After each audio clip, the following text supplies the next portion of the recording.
My fiancé ran off with a flashy doctor and left me a note on my birthday, so I quietly unleashed the kind of revenge money couldn't stop. But what I discovered about them changed everything. Subscribe so you don't miss what's next. 4 months ago, my fiancée Andrea disappeared with a neurosurgeon the night before my 30th birthday, leaving nothing but a handwritten note about finding herself and needing more excitement. What she didn't know was that her new lover had a pattern of destroying women's lives, and what I found in their hidden world would bring down an entire network of medical fraud that had been operating for years. Andrea Whitfield and I had been together for 3 years, engaged for 8 months. I'm a civil engineer with Patterson Associates, steady work, decent money, nothing flashy but reliable. She worked pharmaceutical sales for Morrison Medical, always chasing the next big commission, always wanting more than what we had. Her younger sister Clara constantly warned me that Andrea got bored easily, but I thought our love was different. I thought I was different. Andrea was stunning in that polished way the pharmaceutical sales demanded. Perfect hair, perfect smile, perfect ability to make doctors feel important while she pushed the latest expensive medications. She made $60,000 a year plus bonuses, which wasn't bad, but she spent like she made twice that. Designer handbags, expensive skincare routines, weekend trips to resorts I couldn't afford. I covered the rent and groceries while she covered her image expenses. Dr. Dorian Chamberlain was everything I wasn't. The prestigious neurosurgeon at Metropolitan General Hospital, expensive cars, penthouse apartment downtown with floor-to-ceiling windows overlooking the city. When Andrea started working his hospital territory 6 months ago, she began staying late for client meetings and coming home with designer gifts she claimed were samples from the company. I trusted her completely, even when she started wearing perfume I'd never bought her. Even when her father Thomas, a corporate lawyer with Whitfield Associates, started making pointed comments about how she deserved better than a blue-collar life. Even when Clara pulled me aside at her birthday party and said, "Victor, I love you like a brother." But Andrea's been different lately, distracted and secretive. The breaking point came on my birthday. I'd planned a surprise proposal, had the ring custom designed with her birthstone, made reservations at Chez Laurent where we had our first anniversary dinner, even coordinated with her family to make sure they'd be available for the celebration. Instead, I came home from work to find a handwritten note on my kitchen counter, propped against the coffee maker we'd bought together. "Victor, I need more than this small life can offer. Dorian and I are taking some time to explore what we could have together. Don't try to contact me. This isn't about you, it's about me finding who I'm meant to be." And my longtime friend Joseph Avery, who worked at Metropolitan General Hospital, found me the next morning still sitting at my kitchen table, still holding that note, the engagement ring set in its opened box next to my untouched birthday cake. "Brother, I'm sorry," he said quietly, pulling up a chair. "But there's something about that doctor you need to know." Joseph had been watching Dorian's digital footprint through his hospital access for weeks. Ever since Andrea started mentioning him constantly. "This guy's had 4 serious relationships in 2 years, he explained, showing me social media screenshots on his laptop. Same pattern every time, wines and dines them, expensive trips to Napa Valley and Miami. Then they disappear from his social media, and he moves on to the next one. Each woman followed the same trajectory. First, professional photos at expensive restaurants, then, exotic vacation pictures with captions about living life to the fullest, then gradual disappearance from his social media, replaced by a new woman within months. The pattern was consistent and disturbing. My first instinct was to call Andrea directly, try to warn her about the pattern. Big mistake. She answered Dorian's phone on the 3rd ring, clearly having been drinking expensive wine at 2 in the afternoon. "Victor, you're being pathetic," she slurred, and I could hear classical music and clinking glasses in the background. "This is what real success looks like. Maybe if you'd been more ambitious instead of settling for fixing potholes." The line went dead. I stared at my phone, replaying those words, fixing potholes. I designed infrastructure systems that kept entire communities safe. But to her, I was just a guy who fixed potholes. Next, I tried reaching out to her family. Her father Thomas actually laughed when I explained the situation, sitting in his leather chair behind his mahogany desk like he was holding court. "Son, my daughter has finally found someone worthy of her ambitions. A neurosurgeon versus a, what do you do again, Rhodes?" He dismissed me with a wave of his hand. "Andrea's always been destined for bigger things than what you could provide." Even Clara, who'd always been reasonable, seemed conflicted when I met her for coffee at our usual place downtown. "Victor, maybe this is for the best," she said gently, stirring her latte nervously. Andrea's always wanted glamour. She used to tear out pictures of luxury lifestyle magazines and pin them to her bedroom wall growing up. Maybe she's finally found what she was looking for. The hospital administration was equally dismissive when I tried to report concerns about Dorian's pattern of behavior with staff members and pharmaceutical representatives. Her director, a stern woman named Patricia Manning, received me in her sterile office lined with policy manuals. "Personal relationships aren't hospital business unless they affect patient care," she explained coldly. "Dr. Chamberlain is one of our most valued physicians. He brings in over $2 million in revenue annually." Each rejection taught me the same lesson. Everyone saw Dorian's prestigious title and expensive lifestyle, while I was just another bitter ex-boyfriend making accusations. The system protected successful doctors, not abandoned fiancés. Joseph's access revealed something interesting that bothered him professionally. "Dorian's hospital computer usage shows unusual patterns," he explained during our Friday afternoon meeting at Murphy's Bar, where we'd been coming since college. "He's accessing patient files at weird hours 2-3 in the morning, and printing things that don't match his surgery schedule." We started with basic research that anyone could do. Dorian lived in a $3 million penthouse in the prestigious Harbor District, drove a red Ferrari that cost more than most people's houses, and wore Rolex watches worth more than my annual salary. His Instagram showed constant expensive dinners, weekend trips to exclusive resorts, and designer clothing that would take me months to afford. According to publicly available physician salary data, even a successful neurosurgeon made between $400,000 and $600,000 annually. High money absolutely, but not Ferrari and penthouse and constant luxury travel money. Something didn't add up mathematically. the first real evidence came from an unexpected source. Stephanie Holbrook, and a nurse with 15 years of experience, approached Joseph after hearing through hospital gossip about Andrea's and Dorian's relationship. "I dated him 6 months ago," she said nervously, meeting us in the hospital cafeteria during her lunch break. "He's not what he appears to be." Stephanie revealed that Dorian had pressured her to steal medication from their pharmacy during their 2-month relationship. He said it was for his private patients, who needed discretion and couldn't go through normal channels, she explained, her voice dropping to a whisper. "High-profile people who couldn't have prescription records, politicians, celebrities, that kind of thing. When I refused, he started spreading rumors about my work performance. Suddenly I was getting written up for things that had never been problems before. The harassment had been systematic and professional." Dorian complained to her supervisor that Stephanie was unprofessional during patient handoffs. He questioned her medication administration in front of other staff. He suggested to the nursing director that she might have personal issues affecting her judgment. Within weeks, Stephanie was on probation and fighting to keep her job. But when Stephanie tried to report this to hospital administration, she hit the same wall I had. Dr. Chamberlain categorically denies these allegations, Patricia Manning had told her. "We find no evidence of inappropriate pharmaceutical requests. However, we are concerned about your recent performance issues and recommend you focus on improving your professional conduct." The hospital's dismissal was my second major failure. The system protected its prestigious doctor over a nurse's credible concerns, even when those concerns involved potential criminal activity. Joseph and I began systematically documenting everything, meeting twice weekly to compare findings. Using his legitimate access for security monitoring, Joseph tracked Dorian's digital footprint while staying within legal boundaries. I started financial research, using public records, social media analysis, and property databases to map Dorian's lifestyle against his known income sources. The investigation consumed my evenings and weekends. I created spreadsheets tracking his expenses based on social media posts. I researched the cost of his apartment, his car payments, his vacation destinations. The numbers never worked, even with the highest possible surgeon salary. Plus potential speaking fees and consulting income. Dorian's lifestyle required at least twice his legitimate earning potential. The breakthrough came when Joseph discovered Dorian was accessing patient files for people he'd never treated, specifically elderly patients with chronic pain conditions and extensive medication histories. "He's looking at prescription patterns," Joseph realized during one of our late-night research sessions. "But none of these patients are on his surgery schedule or referral lists." I began following Dorian's routine, documenting his activities with the patients I'd learned from years of engineering surveys. Every Tuesday and Thursday evening, like clockwork, he visited a private clinic called Serenity Pain Management across town, not associated with Metropolitan General Hospital. Through careful observation from a coffee shop across the street, I photographed him entering and leaving with medical bags and manila envelopes. Stephanie provided crucial context when I showed her the photos. "He asked me about elderly patients who were medication compliant." She remembered, her face growing pale, said he was researching pain management protocols for a presentation, but it felt wrong. These were patients who'd been on the same medications for years, who never caused problems, who always followed instructions exactly. The pattern became clearer. Dorian was targeting vulnerable elderly patients, using his hospital access to identify candidates, then presumably operating some kind of private prescription scheme through the off-site clinic. But I needed more evidence before I could prove anything. I researched Serenity Pain Management through public records. The clinic was registered to a company called Wellness Solutions LX, which was owned by another company called Healthcare Partners Inc., which was registered to a post office box. The ownership trail was deliberately obscured, but the clinic operated legally with proper licensing. But when I tried to present this evidence to hospital administration, they dismissed it as circumstantial observations and questioned my motives as a rejected suitor seeking revenge. Patricia Manning actually took notes during our meeting, but her questions focused more on my relationship with Andrea than on Dorian's suspicious activities. My third failure: they saw my personal connection to the situation as disqualifying rather than motivating. The very thing that made me care enough to investigate was the thing that made them distrust my findings. Joseph's deeper investigation revealed something shocking that changed everything we thought we knew. Dorian wasn't working alone, and the operation was much larger than a single corrupt doctor. The private clinic was registered to a shell company, which led to a network of similar operations across 3 states: Ohio, Pennsylvania, and West Virginia. Using database searches and cross-referencing techniques, we found 12 similar clinics, all registered to interconnected shell companies, all specializing in pain management for elderly patients. Patient files showed a pattern of elderly individuals receiving excessive prescription quantities, far beyond normal medical needs, often for medications that could be resold on secondary markets. I began reaching out to families of the elderly patients whose files Dorian had accessed, using public records to find contact information. Most were grateful for my concern, though confused about why a stranger was asking about their parents' medical care. Several revealed disturbing details that supported our suspicions. "Mom's been getting huge bottles of pain medication," one daughter explained during a phone conversation. "The doctor says she needs them for her arthritis, but she seems more confused lately. Not better, and she's got bottles and bottles of pills she's not taking. I keep asking her about it, but she says the nice doctor told her to save them for when the pain gets worse." Another family reported similar concerns. "Dad's always been sharp as a tack,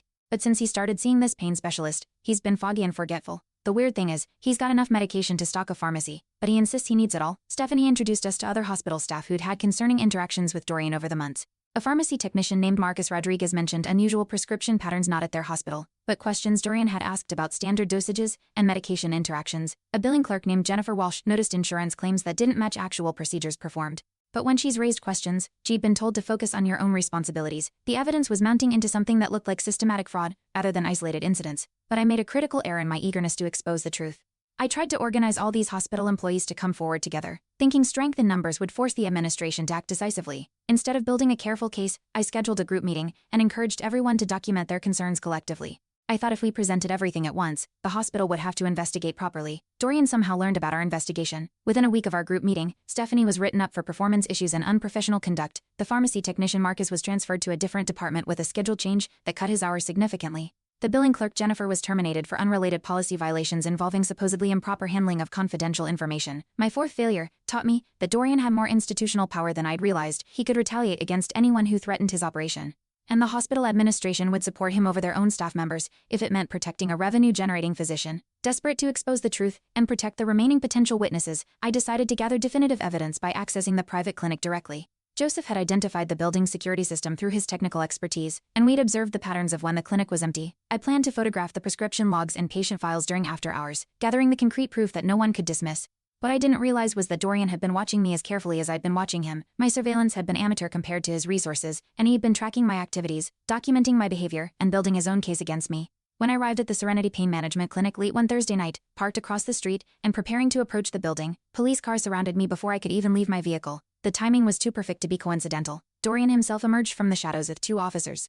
Looking composed and concerned rather than angry, "This is the man who's been stalking me and harassing my girlfriend," he announced confidently to the officers. "I have security footage of him following me to various locations, photographs of him taking pictures of my residence and workplace, and witness statements about his threats and obsessive behavior." The evidence he presented was damning because it was technically accurate. I had been following him, I had been taking photographs, I had been asking questions about him to multiple people, without the context of investigating potential criminal activity. My behavior looked exactly like stalking. I was arrested for stalking, attempted breaking and entering, and harassment. The charges were serious enough to jeopardize my engineering license and professional reputation. Worse, Dorian had turned my investigation into evidence of my supposed mental instability and dangerous obsession. Sitting in a jail cell that night, still wearing my work clothes and trying to process what had happened, I realized my fifth and most devastating failure. I'd played right into Dorian's hands, allowing my personal investment in exposing him to make me look like the dangerous one.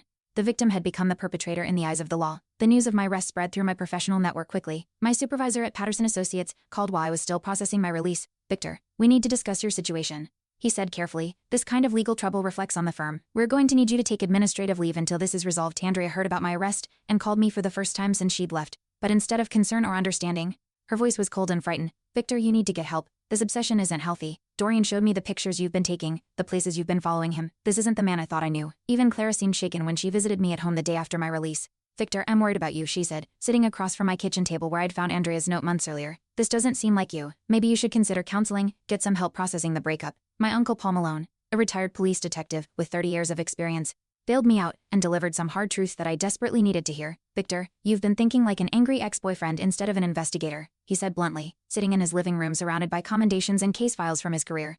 "If this doctor's really running a criminal operation, you need to approach it like a criminal investigation, not a personal vendetta." Paul had seen the evidence I'd gathered, and his experienced eye recognized patterns I'd missed. "You've actually collected quite a lot of useful information," he admitted, spreading my documentation across his dining room table. "But you went about it the wrong way. You let your emotions drive your methods, instead of letting the evidence guide your approach." Paul introduced me to Detective Maria Santos, who specialized in medical fraud cases for the State Attorney General's office. Detective Santos was professional, thorough, and completely uninterested in my personal relationship drama. She reviewed all our evidence with fresh eyes, focusing on the criminal patterns rather than my motivations. "You've actually gathered quite a lot of useful information," she said during our first meeting at her downtown office. "The prescription patterns, the financial discrepancies, the network of clinics. This looks like an organized criminal enterprise, not just a single corrupt doctor." The key insight came from Joseph's data analysis, refined now with Detective Santos's guidance. Dorian's prescription patterns show he's not just stealing medication, Joseph realized during a meeting in the detective's conference room. He's creating fake patients to bill insurance companies for procedures that never happened.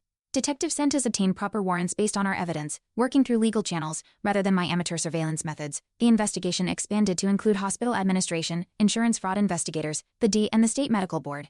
When they searched Dorian's private clinic with proper warrants, they found evidence of a multi-million-dollar operation involving fake patient identities, prescription fraud, insurance billing scams, and medication diversion. The scope was larger than anyone had imagined.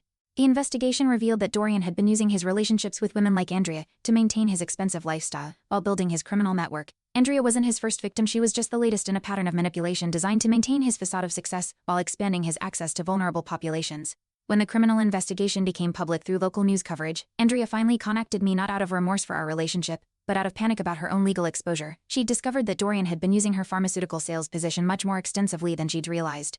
And she was terrified about potential criminal charges. "Victor, I need your help," she pleaded during a tearful phone call that lasted over an hour. "He's been using me this whole time. He has recordings of things I said about my clients, about confidential sales information, about which doctors were easy to influence. He's threatening to destroy my career if I testify against him." The recordings were extensive and damning. Dorian had been secretly recording their conversations for months, building leverage over Andrea while gathering intelligence about pharmaceutical sales territories, doctor prescribing patterns, and hospital administrative weaknesses. Andrea had unknowingly provided him with information that helped him identify both victims and potential accomplices. Clara, Andrea's sister, provided more context when she visited me a week after the arrests began. "She finally realized what everyone could see: he never loved her. She was just useful to his operation," Clara explained, sitting in my living room where Andrea used to complain about my furniture. "I tried to warn her for weeks, but she was too infatuated with the lifestyle to listen to concerns about his character." The most revealing detail came from Stephanie, who had maintained contact with other women Dorian had dated through a support network they'd formed. "He has a whole system," she explained during a meeting at Detective Santos' office. "Targets women in positions that give him access to vulnerable populations' pharmaceutical sales,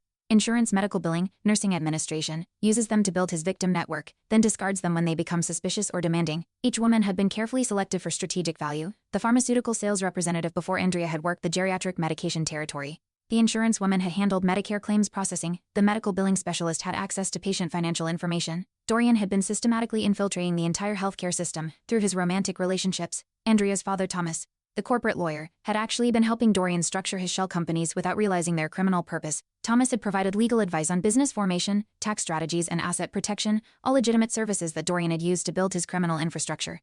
When the full scope of the operation became clear, Thomas faced potential professional sanctions for his unwitting involvement. The State Bar Association launched an investigation into whether he'd exercised proper due diligence in representing Dorian's business interests. Dorian's criminal network was larger and more sophisticated than anyone had imagined. The investigation revealed over 200 elderly victims across 3 states, with total insurance fraud exceeding $5 million. The prescription drug scheme had left many elderly patients over-medicated and vulnerable to serious health complications. While their unused medications were sold on secondary markets, Dorian was arrested on multiple federal charges, including insurance fraud, prescription drug trafficking, elder abuse, racketeering, and conspiracy. His assets were frozen immediately, and his medical license was permanently revoked. The penthouse, Ferrari, expensive lifestyle, and luxury possessions were all seized as proceeds from criminal activity. The investigation revealed that Dorian's lifestyle had been entirely funded by criminal proceeds. His legitimate surgeon salary, while substantial, had been supplemented by millions in fraudulent insurance claims, prescription drug sales, and patient exploitation. The expensive gifts he'd given Andrea, the exotic vacations, the designer clothing, all paid for with money stolen from vulnerable elderly patients. Andrea faced potential federal charges for her role in identifying victims through her pharmaceutical sales work. Though her cooperation with investigators ultimately led to reduced charges and 3 years of probation, her career in pharmaceutical sales was effectively over.